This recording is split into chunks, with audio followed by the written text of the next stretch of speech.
Hello, everyone. Welcome to the process and task mining session. There's multiple terms out there, so we'll talk about those terms. We'll have a great discussion, I hope, in terms of looking at these various terms as well as even some real world experience, how end users are using it. So here is the agenda. We'll have two halves. The first 30 minutes, we'll be mainly talking with the panel here, and the first 15 minutes of which we'll just be talking about the terms and how people are saying it, the various perspectives here. So let's be patient, let's talk. And here we'll just be talking, not discussing. So we'll talk about what process mining is. I think process mining is pretty straightforward, but task mining and process discovery and desktop mining and all that is where the a lot of action is, and there's a lot of different terms. And then we'll have a real world use case and a demo, not a demo, but more of slides from Ricardo, because at EDP, he is using process mining for quite some time now. And so we'll see that how they're using it in the real world. And then we'll have a breakout session. The breakout session was very popular last time we did it. It's basically, people pairing up with each other randomly. And then, you get to meet new people in this automation space. And finally, we'll have a question and answer sessions for 20 minutes. So this time I'm limiting the question and session where we'll be opening it up to questions, open questions. And so it's more of a discussion in the first half and more of a presentations in the first half and more of a discussion in the second half. All right. So today we have three people on the call who will be presenting, talking. Ricardo is from EDP Portugal. He's been doing process mining, as I said, for quite some time at EDP, as well as he is a co-author of a book, Process Mining in Action. We also have Jesse from Fortress IQ.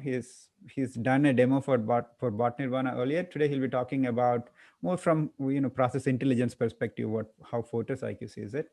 We have Christian Berg. He is the head of product management at Scan AI, and he'll be talking about process intelligence or cognitive process intelligence at Scan AI.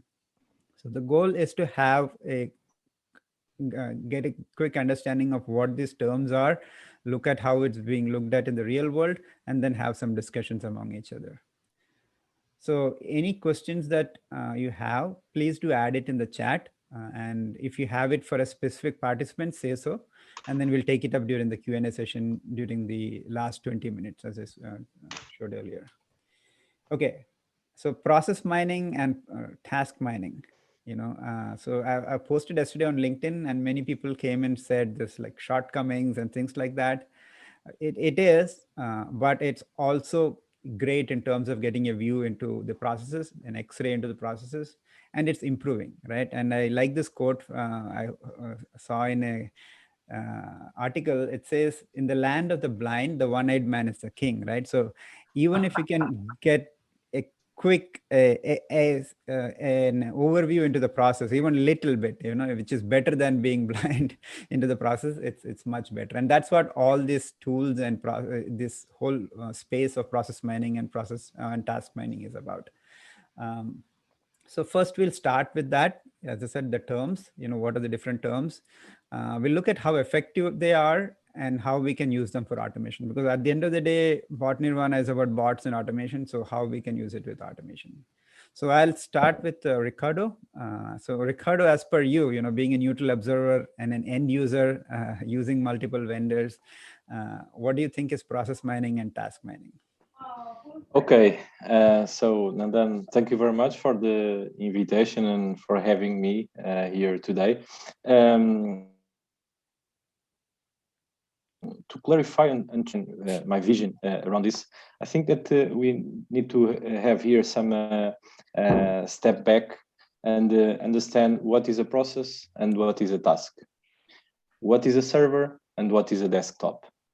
And if we analyze this point of view, is very simple to understand.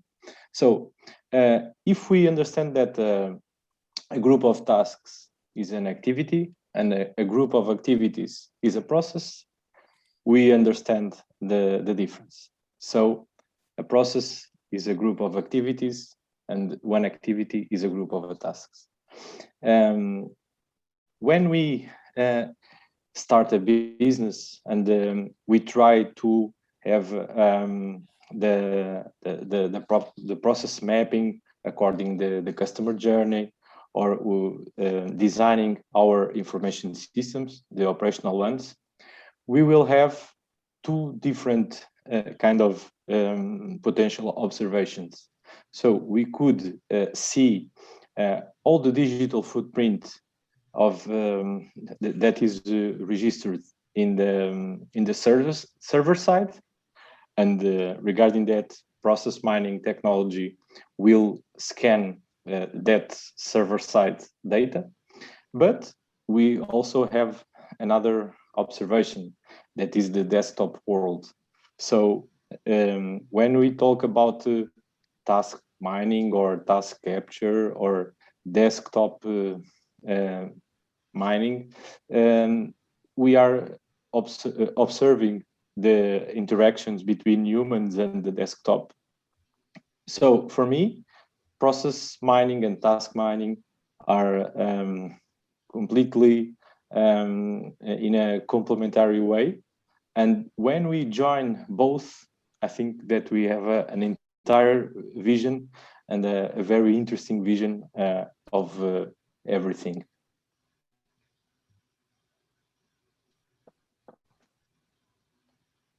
And I think that you are mute. Okay, sorry. Okay, thank you, Ricardo. So complementary, as well as that gives a whole picture when you combine both. That's a great message. So we'll go to Jesse. And Jesse, so you refer to it as a process intelligence. So what from your perspective is process intelligence, and how it can be used for automation? Yeah. And I think this picture kind of helps to kind of frame it up, right? When we look at the landscape, and what Ricardo kind of mentioned, when you're trying to assess these processes, right? There's the old way of doing things, or not old, I guess. There's a manual way of doing things, which is you're doing the interviews yourself, right? Which you're setting up the interviews with the subject matter experts that are doing these sets of activities to uncover the process. So they're when you look at the consensus, like because of the process coverage that you have, or the people coverage that you have, just doing these manual interviews, you have very low consensus, because you're not seeing a lot of the variations, and there's bias in the data. The completeness of the because you're interviewing the person and identifying a very specific task and series of activities, they could be high, but again, they tend to have accuracy could be suspect, and then the cost of doing that, because you're engaging a lot of people, a lot of hours, you're impacting subject matter experts, that it could be high. Now, when you look at process mining, this is where you get very, very great details down to the individual servers and systems, because you're collecting log files, and you're able to track transactions across that particular application. So now the completeness, we say, is low, because you're missing half of the equation, if not more, which is the things that don't lend itself well to log files, desktop applications, maybe mainframe applications. And when you look at these tasks and activities and processes, they usually span across multiple systems, and trying to get log files from all of those systems, you may not be able to get, right? And so now you start moving into task mining, which is, hey, we want to see what individuals are doing from the desktop level. You could have process recorders. Now people are getting into task mining. These things are great, but again, so they're exposing more of the end user centric, right? But the scale usually is getting impacted. so this is where process intelligence really came into it, because what we decided is that you need to be able to sit at the agent level, and you need enough scale in the way you collect the data across all of those individuals. And then you need to apply some sort of AI and algorithms against it to discover the processes, not just at 1, 5, but 10, 20, 100, 1,000 users. You want to be able to do that at scale across all systems, whether it's VDI, mainframe, like homegrown applications and so forth. And so this is where we think that, if we had to hedge our bet, if you're able to collect data from the end users and then marry that with the process intelligence, so that you can. I agree with Ricardo. If you're able to marry those two together, they're very complementary. Then you get a fuller perspective on what people are executing, right? And so that's what we kind of think of as from a process intelligence standpoint. And then and the way you do that is, again, the way we like to decode work is that get these agents or sensors out to the desktop, minimize the footprint and the processing at the desktop, have it forward all of that into a platform in a secure manner. So here we have things like a privacy enhanced gateway that will help to redact and limit the exposure of PII data, and then leverage things like computer vision, NLP, OCR, machine learning to start really processing, and looking for those groupings and clusterings of activities, to then be able to push that into things like a Signavio for modeling and process data, or Blueprint or Blue Prism or Microsoft to then automate the bots itself and things like that. And so that's basically our the way we think of process intelligence. Okay, perfect. And I like both your slides. We have questions, but that's great. So let's, in the interest of time, let's bring in Christian now. Yeah, happy to. Thanks a lot. So just for you who don't know Scan, it's a new company in a new space, founded in 2018 by Avinash Misra and Manish Garg, who between them have decades of experience of driving digital transformation at companies. And we recently grew the team with additions like Eric Giltz and me, who joined from UiPath. So I thought of this problem right from an RPA perspective, and I think some of the challenges that the RPA industry have faced is that it's difficult to identify RPA opportunities in a systematic way. It's difficult to prioritize those opportunities if you do achieve that long list, and then it's difficult to identify the optimal scope of those RPA opportunities. And just to clarify on that one, what I mean by that is, I think the optimal cost-benefit trade-off is often not achieved with RPA. I think a lot of people, when we consider a task or a sub-process or some part of it for automation, we often think we'll automate 100% of the variations, when in reality, right, you often get this long tail where these exceptions are so rare that it's not worthwhile to cover them with the automation logic.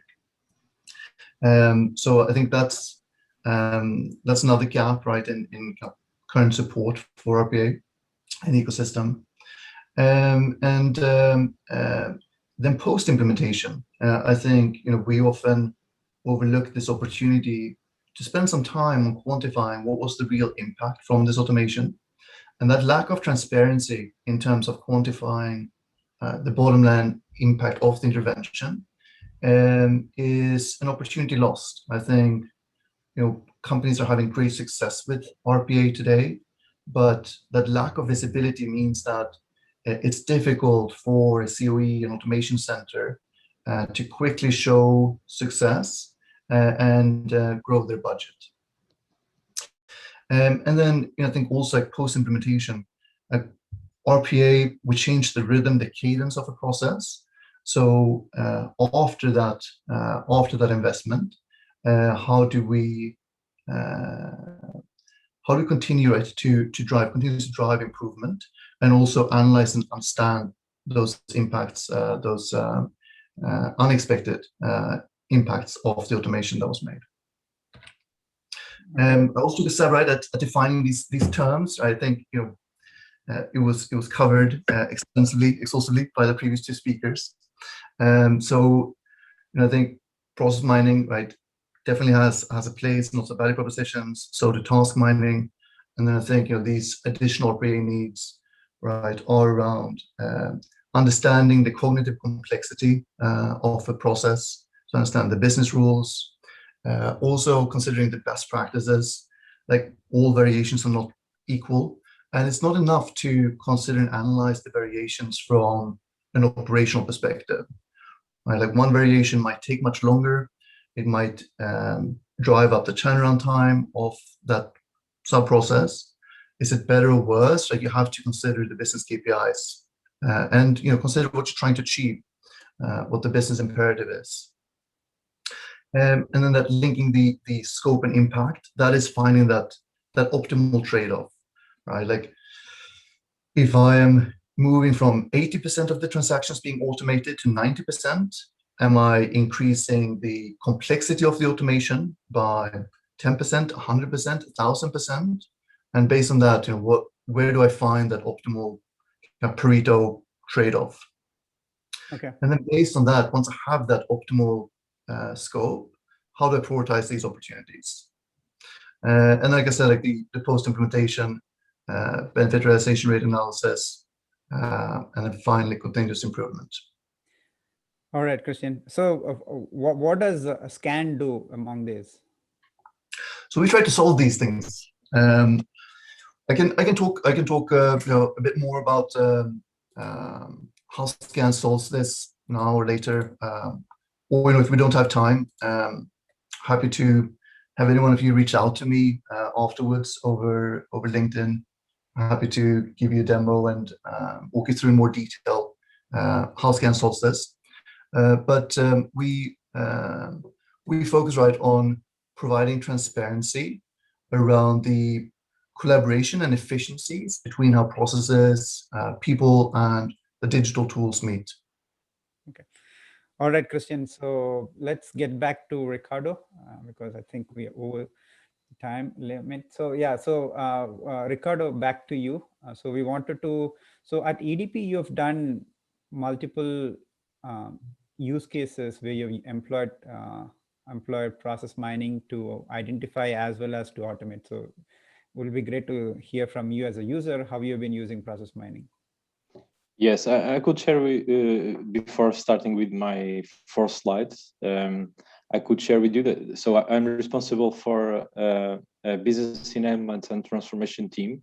So we are working for 6 years with RPA and with the process mining since 4 years ago, and we are joining these both worlds. I have only 2 comments from my previous panelists. The first one is regarding process mining. We are not only observing and analyzing logs, so we are also preparing and modeling all operational data, for example, from SAP data tables or another systems, because we are working not only with SAP but also with Salesforce, OutSystems, Oracle, CCNB systems. So we have a very heterogeneous environment. And regarding the scale and the difficulty about RPA that Christian mentioned, in our case, we are not feeling the same. And why? Because we have a federated model, so we have more than 20 people that was trained by my central team that are business users, and they are in the real world and daily based operations. So they are focusing in the right transformations that the process needs. So today I will show to you one specific use case that joins chatbotting, RPA, and also process mining. Let me start.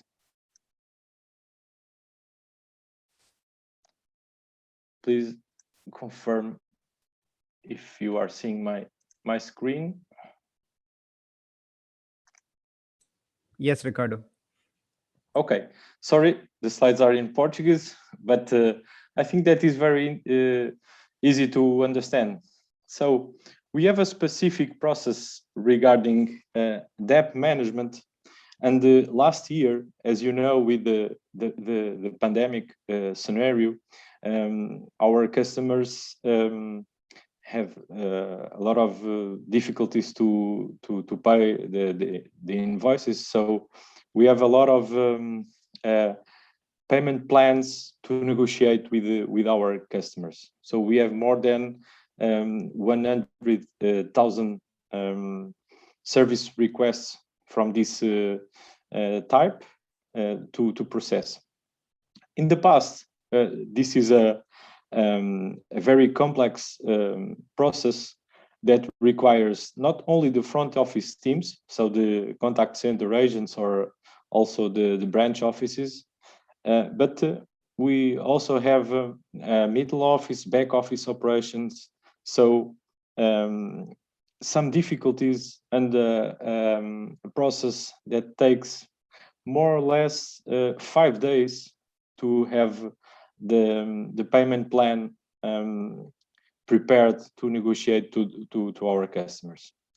And our observation and our main challenge was, so let us try to simplify this reality. And why not having a virtual assistant with a chatbot interacting with our branch offices and our contact center agents that interacts in the backend with the RPA and doing the same as we have in the past. So we join the chatbot technology that we are using, both with our RPA, and now,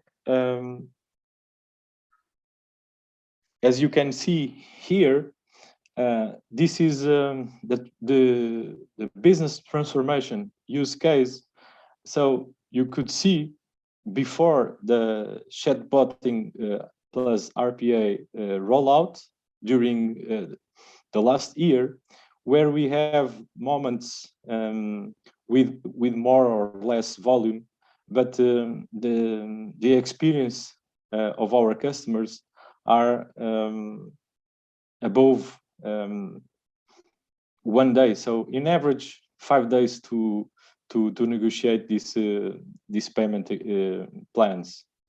After the implementation of the solution, as you can see, during this year, January, we could see there that we are increasing the amount of cases. So we have more work volume, and we are reducing not only the operational costs, because now we are not sending requests for middle office or back office operators that were human driven, and the solution is taking everything in the same day. So with here we could see the process mining observation. So in the left we could see the service requests that in average goes from the front office, middle office, and back office operators in average with 5 days of throughput time. And we also have more than 14% of service requests going to the back office operations. Now, as you see in the right side, we are experiencing in the same day that we are solving this issue. So we are negotiating, even negotiating better, because the chatbot is a guided assistant to the agent. So we are even negotiating with the right rules in a normalized script and customer care attendance, and as you know, with a low dependence of the back office. So this is the use case. I think that was interesting to share with you this one, because we are joining here chatbotting, RPA, process mining. We only have here a lack of task mining. So, but task mining with the chatbot plus RPA is not so interesting.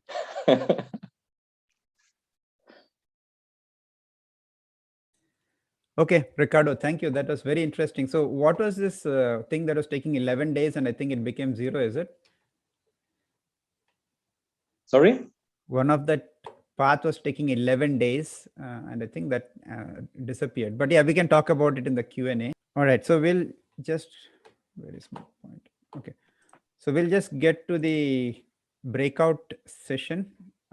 So as I said, we'll be automatically paired with few participants. If you don't want to join, please don't join. Just don't do anything and you won't join the breakout room.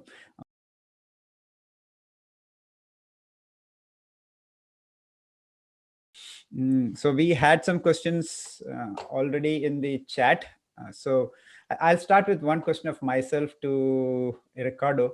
So Ricardo, in process mining, one of the common themes I've heard, and I experienced it personally, is the problem is getting the data for process mining. The connecting to the logs or the databases and finding the right data.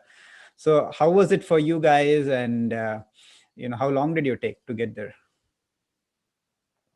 So we have a specific methodology to address that, but I think that I could share with you some lessons learned around that. So it is very important to have in the same head the technical and the functional knowledge about each part of the process that we want to discover from the systems.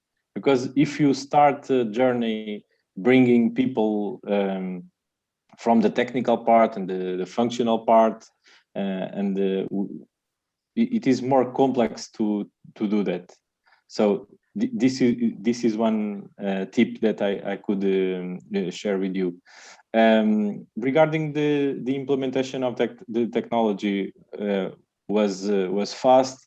In our case, in average, we covered the discovery of a new process in 4 weeks in average, and after 4 weeks we put that into production. So after all the acceptance tests and things like that. That is very quick. 4 weeks, you said? Yeah.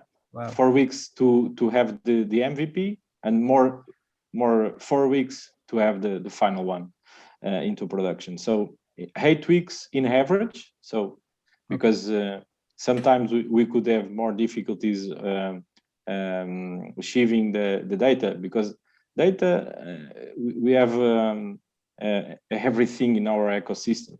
We have near data, that is more far away, for example, in the cloud. So we have to deal with the different techniques, even use some robots to help us doing that. Okay. But yes, I could share with you that the integration part is always an issue to take in consideration for everyone that will start this journey.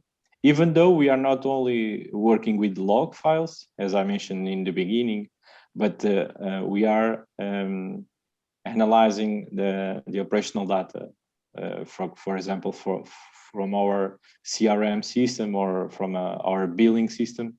So that databases has a lot of fields with the timestamps, and we prepare that data, we model it, and upload to the process mining tool. Okay. I just wanted to bring in John Kinsley from Fortress IQ. So Richard Denton had this question, so I think I'll lob this to you. He's asking, do you think people underestimate the difficulty of actually implementing and interpreting process mining? It's a different skill set from RPA and any automation, and potentially needs a different profile to be successful. What are the thoughts? Yeah, thanks. I can make a couple comments on that. Yes, it totally is a different skill set, much more of an analyst skill set as opposed to a, developer skill set on the automation side sometimes. Right. And I'd argue, from our experience too, it's, the people who seem to pick up our technology very quickly have sort of that data mindset, even more so than a process mindset. So I think that's another factor to be considered on it. I think there's also, some differences. Jesse talked about the opening between, sort of traditional, process mining that requires the, integration into, log files and APIs and things like that to get the data, and a tool like us or Scan that has a, an agent on it, or some of the recording apps that, some of the RPA vendors provide, natively in their platforms. Those can pick up the data easier, faster, more efficiently. So they may require, less sort of integration handles and can be spun up faster. So I think that's another consideration. Sort of, I always say that, each of those tools and sets are unique and serve different purposes. So you really got to look at what you're trying to accomplish in the short and the near term to pick the right tool and the right sort of approach for it. Okay. Perfect. Okay. Thank you, John, for that. So next question from Matt Allen. He was asking, at what stage during an organization, and Ricardo, I'll ask you this question. So Ricardo, at what stage during an organization's automation journey is it recommended to introduce process mining? So at what stage would you introduce process mining? Yeah. So first of all, I like more to discuss about business transformation, and the business transformation needs digital transformation, okay, and not the opposite, because sometimes we are only talking about digital transformation and we are not following the purpose of the outcome, that is business transformation. And my advice is to start the journey with a process intelligence tool before going to the process automation. In our case, we didn't follow that rule, so it's also possible to start the journey with process automation and with the RPA. But I think that is the same of trying to navigate in a map that we are not knowing all the corners. Okay, so if we start directly with the RPA tools, we could do that, but we don't have a framework. We don't have a map of our business. So we are not monitoring our reality.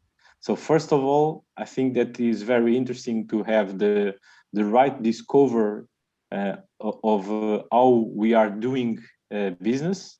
And after that, I could ensure to you that the right use case, the best use case will appear, because we will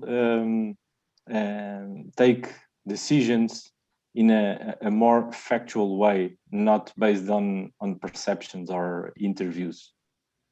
But this is my opinion. Right. And we introduce it at the beginning and we can use it throughout, right? In the terms of how we did after automation too, we can keep monitoring using the process mining or task mining tools. Yes. So we could, as you can see in this use case that I showed today to you, we could use process mining to confirm that we are taking the right decision, that we are almost transforming our business, and we could confirm the outcome that we are receiving from that transformation. Okay, thank you. Jesse and maybe John, I had this question, I think Jesse, because you showed that slide about, the process intelligence being both process mining plus task mining. So what part of process mining do you do? In the sense, what do you? Yeah, I think it's not both. It's definitely not both, right? Because we don't get down to the system level. I think what that was relating is that we see the breadth and the coverage from applications to systems to people is broader than being able to look very deeply into a single system. So within seconds of deploying a sensor, you're already collecting data on everything that those particular users are doing and executing. So I think that's more. It's not both. It's definitely one, right? But it has a broader reach. Okay, thank you. And Jesse, the only thing I'd add on to that is, we often get the question of, okay, do I need process mining or do I need task mining? And, ultimately, I think as organizations and enterprises mature in their journey, they're going to need both, because they provide different data sets, different pieces of information that can drive different kind of outcomes. So, Yeah. it's not a, one or the other. It's, ultimately going to be an and for most organizations. Yeah. And that's what Ricardo. Nanda, only to be completely aligned and complement what John said, I could share with you a specific real use case around task mining. For example, okay, when we have more than 1,000 agents in contact center, task mining is very powerful. For example, to understand that if we are measuring in the right way or not the average handling time of a specific task. Because in our case, we work with, for example, with the two different partners, and without task mining, we have to calculate that in a very time-consuming mode, having human with a clock trying to count and get that information, which is completely impossible to scale. So task mining is only one application, but I think that is a very interesting one, because sometimes we are negotiating with our BPO partners specific handling time, but we are, for example, increasing the powerful of our operational systems, or we are improving our procedures or our processes, and we need to measure and measure a lot. But without task mining, is a very tough activity. Okay, all right, thank you. Question to Christian, maybe. Did Christian drop? No, I'm here. Oh yeah, he's here. So Christian, one more thing people always bring up is the whole privacy aspect, right? Especially the task mining or the desktop mining, because there is whole privacy about people, what they're doing, what they're working, especially in Europe. It's a big concern. So what are you Yes. finding, and how are you alleviating that? Yeah, and I think it's a great question. It's an obvious question, right? That said, I think a lot of companies don't realize the amount of monitoring and kind of data capturing that's already happening, right, within those organizations. But I mean, that said, right, our philosophy is that this technology is ultimately going to benefit the whole team, and it should be part of the change management, right? Like that you need this tooling, you need this insight to continuously drive process excellence, and make it overt, right, transparent. But then also, right, I think it's imperative to have features to minimize the impact on privacy, and I think it requires higher standard in terms of data security. Okay, yeah, and people don't want the tool to record them using Facebook, but ironically, they're giving away a lot of data to Facebook themselves. But yeah, that's where we are. But good, yeah, I think we'll close it there. Anyone had any closing thoughts? Nanda, if I could only try to complement Christian. In our case, this is, as you know, in Europe is a very important point. Yeah. So we need to have that kind of terms and conditions in our contracts with our partners. So this is the first one. Even having these terms and conditions, we should always request permission. Not only to the coordinators, but also to the right agents to do that. That is another one. And as Christian said, it is also very important to have some features, for example, to stop recording during some time. So yeah, when they're watching Facebook, yeah. So on that note, thank you so much. This was a great discussion. We can keep going, but thank you so much for everyone for participating. We'll end it there. Thank you all. Hey, thank you. Yeah, Thank you. Thank you. Thank you very much. Thank you, Ricardo.